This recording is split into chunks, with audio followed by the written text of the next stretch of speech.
Hello, welcome to DM Deep Dive with D&D in a Castle. My name is Hopper, and it is my pleasure to get to talk to Xander Jeanneret here. Hello, yay! Hello, We did it. We're here. back. We did it. We defeated the technology puzzle and made it through the opening. That's the big final boss, Um, actually. That's Yeah, technology. I'm really excited to chat with you today about you returning to the castle in the USA this July 6th through, no, June 29th there it through is. July 3rd. You're That's the what my first one. calendar Yes. says. Yes. Yes, your calendar. Yes. Go off of that one. Unless I you just mean, want to stick whatever. around, you never know. Hide out in the It's woods. summer Yeah. camp. Yeah, it kind of feels like summer camp, doesn't it? Which we'll probably get into that. Well, welcome. Ask us questions in the chat, and we'll be happy to answer those. But let's start with Xander. How you doing? Are you excited to come Yes, back to I'm the very castle? excited. I had a blast last year at Landell's Mohican Castle, which you can see behind us there in the backdrop. I had described it as the castles in the UK felt very like dwarven, a lot of stonework, and it's gorgeous. This feels very much like an elven campus. It's like blended into the woods, and it's very tree dense. Yeah, yeah. Like you said, it feels like a Yeah. summer camp, almost like D&D camp, pretty much. It's beautiful. Yeah, I totally agree. Yeah. So, what are you most looking forward to coming back to this Ooh. castle? I mean, You've been there before. What are you excited about coming back? yeah. I really enjoyed spending the time sort of in the woods. It's a great like campus that's there. I did some running and stuff like that. And there's a lot of like lore and history that I found really fascinating. And for my personal campaign, I had a map of the castle grounds that my group was using as their like home base. And so I could work in some of the lore of like the ghosts and things like that that exist in the castle into the story that we were telling together. Oh, fun. Did you get to do the ghost I tour that they didn't get to have? do it, but I got That the highlights versions from my players. okay.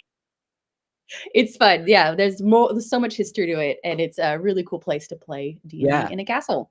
Well, I think we all wanna hear, what do you got for us this summer for your campaign? Yes. Tell I us mean, about that. again, I'm going to preface this so I don't get into too many spoilers and things like that in case people are watching who are going to participate.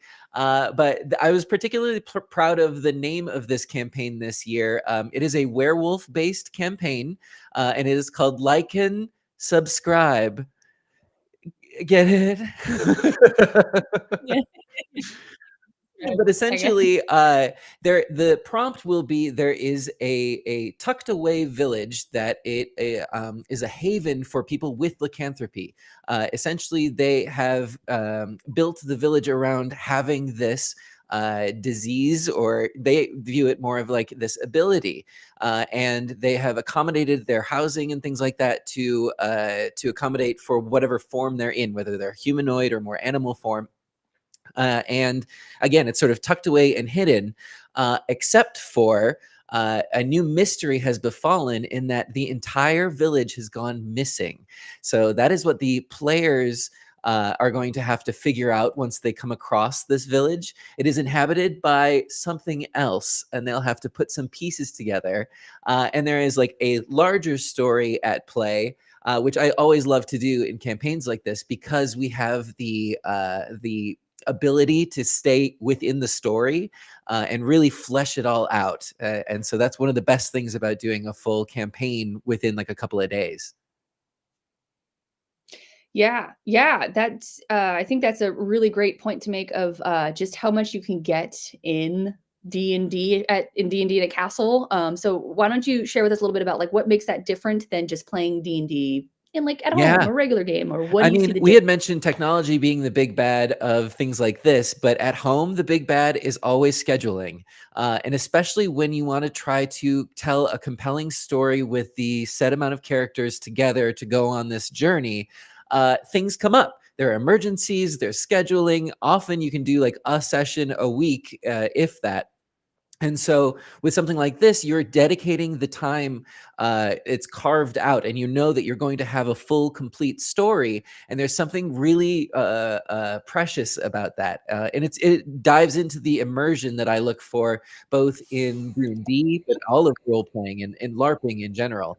And so the castle really lends itself to, not only are you stuck doing D&D, it's what you have to do because you signed up Oh, for it, but darn. also, right? Gosh. Like, you know that it's like a dependable thing, right? We're going to be playing D&D. Nobody's going to flake. Nobody's going to have a last minute thing come up. It's carved out for sure.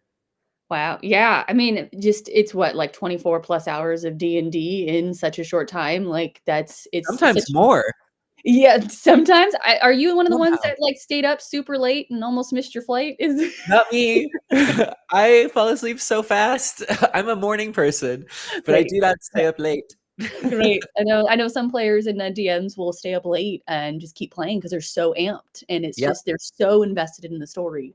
So I think it's just yeah, like I said, it's just like a really great way for people to just not worry about scheduling, not worry about laundry, not worry about kids. It's just D&D. You're there to eat, sleep, and roll dice. Yes. Yeah, Like, exactly. And like there are other things to do because you do need a break and you need to cleanse your mind, but all of the things that you're doing are also fun. It's not like chores or work or anything like that.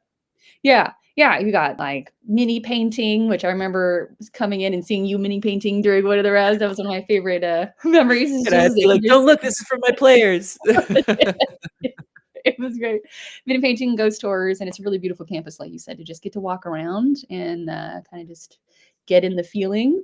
Yeah. Um, On yeah, the DM side of that, what's really nice too is that I have to force myself to do it, but after every session, I sit down by myself and I write my campaign notes so that when I come to sit down the next session, I know what happened because they're all relying on me to remember, and I don't have the best memory. And so, what's really nice here is that I get to have my little spot in the woods with my tea, and I just get to make my little notes, and it's so satisfying and nice that I actually start to look forward to that part too. that's so fun. Yeah, it's just a getaway where you just focus on Exactly. D&D as a DM and a player. It's Yeah. amazing. Well, so, you've been to a couple of these castles before. Were you one of our earlier castles too, if I remember Yes. correctly? Yeah, one of the first At ones? Langley. Uh-huh. Yes, so yeah, oh, yeah, not even the one that we are currently Oh, at in the Lumley. UK, Lumley. yeah, That's what so, it was. Yeah. no, Lumley. Were you We Lumley? were Yeah. So, Wall, but that didn't happen. great, that didn't happen. Yes. Uh, um, we got a dice Yeah, roll on yeah. that one, that didn't go well. So what keeps you coming back to the castle? You've done this a couple of times. Why do you keep coming back to Yeah, D&D in well, the castle? I always am looking for immersion, both for me as a player and as a DM to be able to like heighten what I'm doing, right? The things that I bring to the castle, I'm able to use in the rest of my year, both like leading up to it, I get to use the time to prep for it, to prep for other things as well. And then after the fact, it's just a really good like benchmark to have in my year for me professionally because I'm a professional D&D player. But other than that, like I love to be able to create a scene or a mood or like an ambiance. And you guys provide us with some really excellent tools, both in like the lighting, in candles and scents. We've got access. I bring my music. We've got speakers there. And so I'm able to create like a full beach ambiance where the waves are crashing and you smell the sea breeze and you can see it in the lights that are twinkling. Like it's something that you would want to be able to set up in your own space for gaming, but not everybody has that space or those tools to be able to do that. And so it's just so much fun to set that up and to share with eager players that are excited to be there. Yeah. Yeah, it's really important to get that immersion because you're in this new location and this fantasy feeling location, and then you've got scented candles that smell like elven woods and Right. minis and all that great stuff. And it's a really great way to just get so involved in the D&D game Yeah. uh, and just the event itself. So if somebody were to come up to you and asks you, "Is D&D in a castle worth it?" What is the first thing you tell them? Yes, of course. I mean, when you think about everything that you're getting, not only do you get to carve out this time with whoever you want to bring along, I've done it with full parties that come together from home, that they just want the excuse to get together and go do something. To I want to play D&D, but I don't know anybody in my area, or at least nobody that would get into it in my level. And so that's a great excuse to meet new people and to play on their level as well. Not only that, you get the food at this one is great.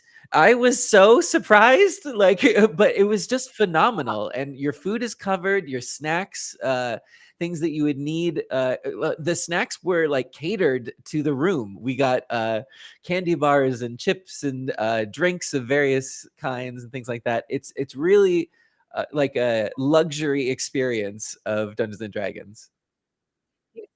Yeah, yeah, like, the snacks are Yeah. plentiful and never want for Right? And you nothing. can put in People are requests, always like, and we did.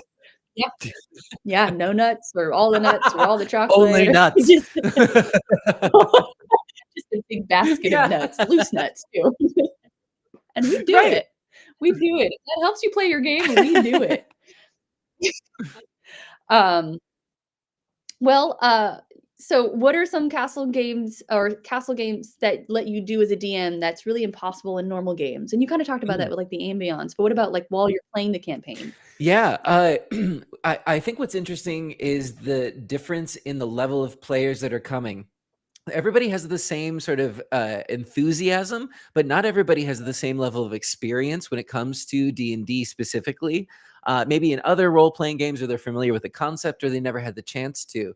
And so it's been really fun to see these like disparaging levels come together and see my players helping each other out, because it really feels like a community. You're all there mingling with each other, not only at your tables, but like during meal times and the extracurricular activities. You're meeting the other storytellers, the other players, the different people that are there at the castle. And it's such a rare experience to be able to do that.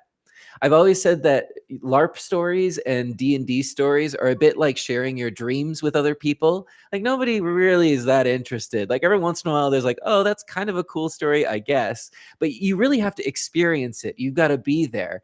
And there's nothing like being at a meal where everybody is excitedly sharing what happened at their table that day, and everyone is equally invested, because you're sort of following along with what's happening in each of these campaigns, with these incredible storytellers.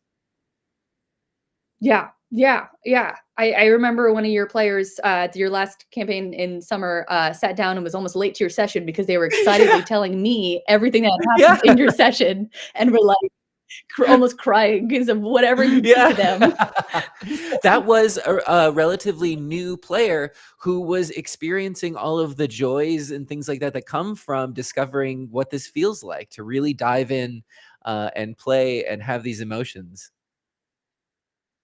Yeah, yeah, which I think is it relates to a great question. If somebody's thinking, I'm too new at D&D, I can't go play D&D in a castle," like, what would you say to Yes, you that? can. You're fine. We're all playing pretend. We just have some guidelines, and we'll help you with the guidelines for sure. It's confusing. There are a lot of rules and things like that. And there are different play styles as well. I will say, if you're signing up for somebody that's like advertises that they're maybe rules heavy or very sort of focused on that, then definitely sign up for that. But for me, in my table, it's rule of cool all the way. We're just there to have a good time and tell some interesting stories. And I think that that could be with anybody. Yeah, yeah, what kind of players would wanna be at your Yeah, table, Xander? who wouldn't want to be at my table? Or Who would? who would, Yeah, but you yeah. can do Well, I both. would say Yeah. maybe a rules lawyer might get a little miffed at me every once in a while, because I'll just flub something because it's cool. And it's like, if that is not your cup of tea, then that's not your cup of tea. But somebody who would, I would say, is again interested in that sort of deep character exploration. I'm all about the immersion and finding out, how does this character react in this situation. The flip side of that is to get into like the nerdy details of like equipment and magic items and magic spells and things like that, to really see what combinations work and can be useful when they don't necessarily seem useful on the outside. Those are the things that I look forward to. Yeah, I love that. It's just a special, just getting your table will be Yeah, special for you, and like you said, it's just yeah, it's just and you can get a different experience every time you come. You can play at your table, and then you can go play at, like, Mark Mears' totally table different. or B. Dave Walton's table. Totally different, Yeah, all awesome, and almost everybody says that's the best game right. I've ever experienced when I talk to them afterwards, and they're crying at the last day and signing Yeah, yeah, posters, and, but yeah, it's really cool to get to see the different, different vibes that everybody gets to, bring to the table, no matter whose table exactly, you sit and you at. never know unless you try. You never know unless you try, and you come to Indian Castle Yeah, over and and over and over again again. and again. Yeah, and again and again. So we have a question from Hey, Jenny Jenny. Powell. She wants to know yeah, hi, Jenny. What is one of your favorite experiences at D&D in a Castle experience, Xander? Ooh. Okay. So Nope. the first one that sprung to mind didn't happen this last year, but at a previous one in England for me, because there were like a set of circumstances and things like that where we were in tandem with like a wedding that had booked the castle as well. We were just in a separate section, and that night we were in the dungeon of this particular castle, going through it. It was like 2, 3 in the morning. It had to have been. So we were all kind of exhausted and loopy going through that. You And said you the don't stay up late for your game. I know. Think of it. I am delirious at this point trying to run this game and go to bed. But the reception for the wedding was happening at the same time, like a ways off. Somehow the drunken bride had found her way, like wandering through the hallways, and heard us like doing and was confused about what was happening. So she pops open through the door, and all of us like look over at this bride, and she looks at what we were doing and goes, "Y'all doing a seance?" And we're like, "Well, we are now. Come on in." It was great. It was like what a unique experience to have just in this castle where we were haunted by this drunken bride on her wedding night. I hope she I don't remembered know if that she too. remembered You didn't just wander anything. in. But I think it's great that you have a bunch of people that were just like, "Go away," but it was like, "Yeah, come on It in. was It's the so party." welcoming. So welcoming. Yeah. Yeah, and that's what I feel like we get with everybody there. It's just so welcoming. I don't think I've ever met a castle where people aren't just like, "You're my new Mhm. best friend. Let's talk about Yeah. D&D." Yeah, Yeah. yeah. 100%. I have a question from, Carolyn, Hey. who, yeah. Is there a specific rule of cool moment from one of your games that stands out particularly, where it wasn't technically rules as written, but it ended up being a huge memorable moment? Okay. One moment that stands out from this last session that I did at this last castle, one of my like less experienced players, I have to remember all the details of it. They were playing a cleric who had worshipped a deity, and then through the campaign came across a magic item that had like a malevolent spirit inside of it, and it offered some magic, some power in exchange for like servitude. Now, experienced players may recognize a warlock pact when they see one, but this particular person did not, and so they Mhm. just went ahead with it. They're like, "Oh yeah, I'll take a couple of spells, just add it to my repertoire."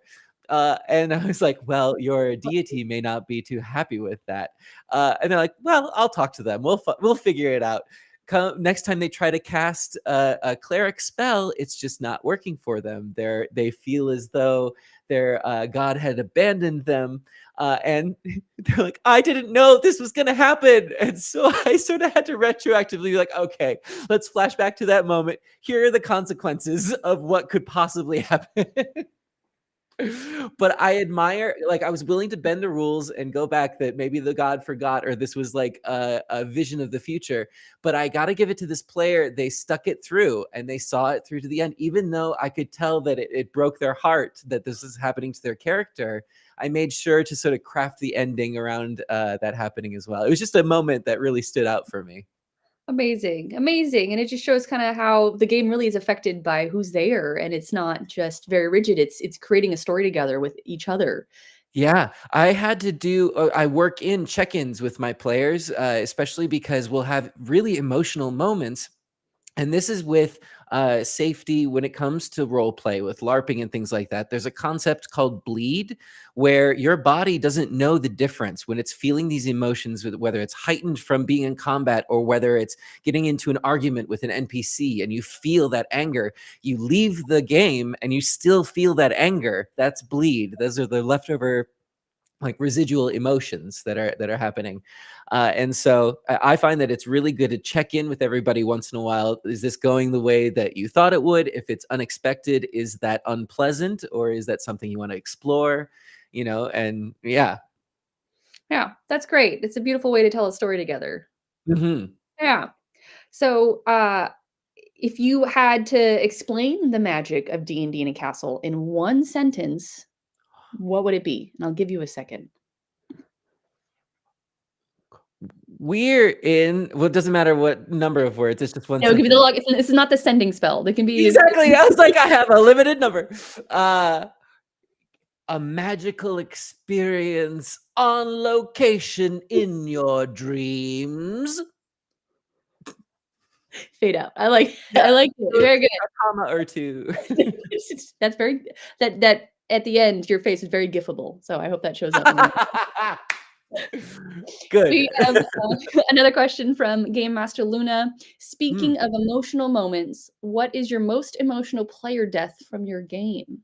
Ooh, well, speak of the difference between me and Mark Meer. I don't have nearly the player body count, or rather the character body count that he does. Yeah, not player body counts. No players have died.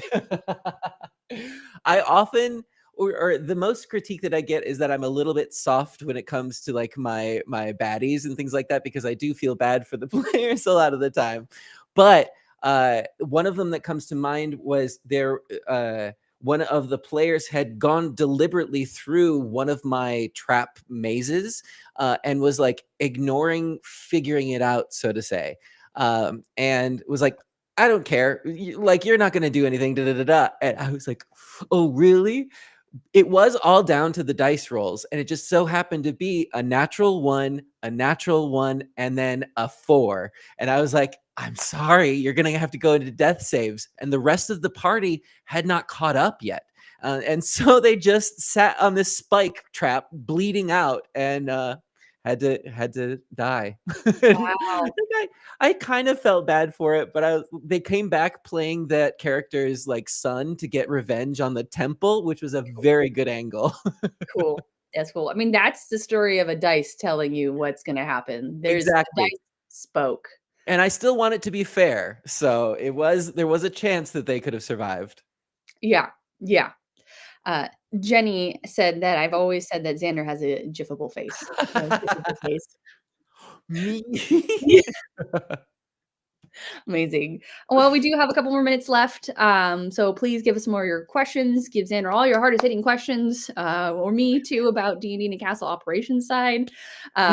We love the comments. I love seeing them pop up there. So I do have a couple more questions on my side. Yeah. What would you say to someone who's maybe on the fence about joining D&D and castle? I mean, for me, when I have big decisions and things like that, I always like to make a pro and con list and really evaluate sort of what I'm looking for. Especially if you have a limited time where this is your vacation for the year, you really want to like make that time count. So really, I would suggest set up a pros and a cons list. But there are a lot of pros to this. Like, again, your meals are fantastic. You'll be covering travel, but you get to be on this fantastic location with either your friends or future friends who you will meet, and it's like guaranteed that you'll find kinship there, right? Like-minded people. So I feel like there are a lot, and you're playing D&D, so there are a lot of pros, and I would say if that outweighs it, if the decision's made. Yeah, and then you can come play with Xander. Exactly. Yeah. Yeah, which you only have A 2 seats pro. left. A pro. You have 2 seats left at your table. So if you Yes. really want to get to Xander's, you upgrade. Or we also have 2 seats left in the entire event. The entire cast Wow. only has 2 seats left, or 2 tickets available. That is June 29th through July 3rd. And I think one really cool thing too is even if you're at your table, you still get to meet other players and other DMs Yes, in other times. Yeah. absolutely. And again, there are other activities and things like that as well that the DM sometimes participate in. Yeah. Yeah. Yeah, again, like mini painting. Go mini paint with Xander Yeah, at the table. 100%. I'll Oh, be so we have there. one. I don't know how hard this question will be for you, but what Mm. is your favorite castle you've been at? Mm, mm. I like them both. For me, again, sitting down to make the pros and cons list, I loved getting the chance to go to England and to participate in the D&D in a castle there in the UK. But the one here in the States is just a little more convenient to be able to work into my schedule. And so, again, I love the dwarven architecture, the cold stone. It really makes me feel there. But I love the woods, being an elf. I mean, I'm just flitting around in my robe, in my tea, ready to go. Writing your notes for your next session. Exactly. What happened? Yeah, I think that's a great point, is if you're not quite ready to do D&D in a castle in the UK, if you're located in the US and that might be kind of a big trip for you, coming to the USA version is much easier to get to. And we have a lot of people driving because it's like practically in their Right? backyard or making a road trip out of it. So it is more accessible, and it is a great way to kind of see if you like the event, and if you want to come do the grand experience of being in a castle, in a grand 600-year-old castle. But like you say, they're both great and they're both different Yeah. feelings. So come to all of them. Just do them all. Mm. Do it all. Why Do not? them all. Yeah. Well, I have another question for you. Maybe before we kind of wrap this up. What is a moment out of a fantasy novel for you? Ooh, okay. So we're using the castle this last time as the home base for the party, and one of the things that I liked to do was drop little in-game things around the physical space. So some of the minis and things like that that I was painting, they would be small totems that if they were to find them out in the physical world, they could bring them back and use them like in-game, as if when we had the downtime, their character had found something like that, and they would have little bonuses and things like that. And it worked out really well for a couple of them. There are some things that I would change, and it's a constant like evolving process. But being able to do something like that, I think, feels very much out of like, this is the exact kind of D&D that I want to do. Like, yes, we get to involve the environment and the story, and people are willing to do the thing, and then bring it back and are invested in the story. Amazing. That's so fun. That's a great way to use your environment around you, Yeah, which is different than you might get at your own game. You know, you have your house or your home or a basement, but you don't have a whole castle to run there's a around. full It's a castle. Yeah. freaking castle. Amazing. That's so fun. I want to be at your table. I would love Yes, to like please. and subscribe myself. Yeah. Well, Hopper, flipping it back on you, what keeps you coming back? Because you were at the castle last year as well. Oh my gosh, I love that question. I really think it's the people. Yeah. I think, one of my favorite moments is when it's kind of the saddest, like a bittersweet, is at the end after everyone's played their game, and you see all of these bonds created by people, and they're crying and signing posters, and this is just a group of people that might have never met anywhere else except here at these tables together and creating a bond. And you really go from watching them step off the bus into like strangers, into the end just like lifelong Yes. friends. And I get to meet sweet people like you and other dungeon masters and staff and players, and it's just so much fun to get to see. Like, I almost say it's like a little slice of Yeah. heaven. Like, I think heaven would be just everyone talking about Yep. D&D for like a big the best D&D game. um and so I think it's just a slice of heaven getting to go play D&D with like-minded people who are welcoming and just want to be Yeah. your friend, pretty much. Yeah, so yeah, I can. And on that tiramisu cake also is a really Mind great. blowing. It was so good. Thank you, Landals, for Yeah. making amazing tiramisu cake and everything else. Yeah. So, well, thank you. Well, if you guys want to come to have fun with us and eat cake and play D&D in a castle, you can join us at our Summer USA from June 29th to July 3rd. There's only 2 tickets left for the entire event and 2 tickets left for Xander's table. And if that doesn't work, you can also join us a week later from July 6th through 10th. But Xander won't be there, so I'll be there in well, spirit. yeah. No, I won't die. You will. Please don't die and haunted just to be there. Please. So really hoping to get see you guys there. You can always reach out to us too on our website at dndinacastle.com. You can chat with us on the live chat. It's usually me or my buddy Justin. People, we're not robots, who will answer your questions. And Xander, where can people find you if they want to reach out and follow you? Yeah, I'm everywhere on the internet at Xanderific with 2 R's and 1 F. I stream weekly on Twitch on Monday, Tuesday, Wednesdays. So come on by, be a part of my community if you want. I do a lot of like writing and things like that on my Wednesday stream. So if you're interested in maybe creating a D&D campaign of your own, bring in your questions. That's what we're talking about on stream. Amazing. I love it. Well, thank you, Xander. I'm really excited to talk to you today. And why don't you take us out with an invitation for people to come play at your table at D&D in a Castle? You see, the town of Pawbrooke calls for aid. Is it you who will answer the call? Send up your paws and come to D&D in a Castle in Ohio in June. Thank you, everyone. We'll see you next time. Goodbye.